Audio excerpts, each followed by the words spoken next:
In this quick tutorial, I will show you how to download and install Google Chrome on your Windows 11 computer. So first of all, open any browser. I will open Microsoft Edge browser.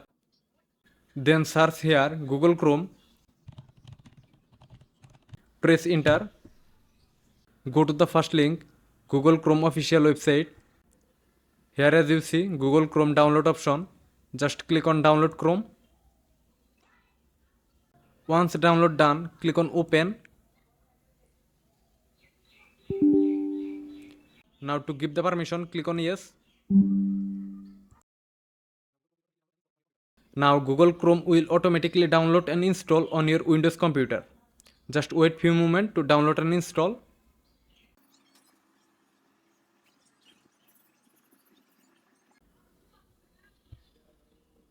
Now sign in your account to get better experience.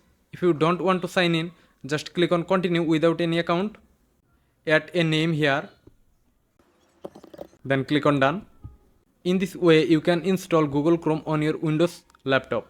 If you found this video helpful, like the video and subscribe our channel. See you in the next video.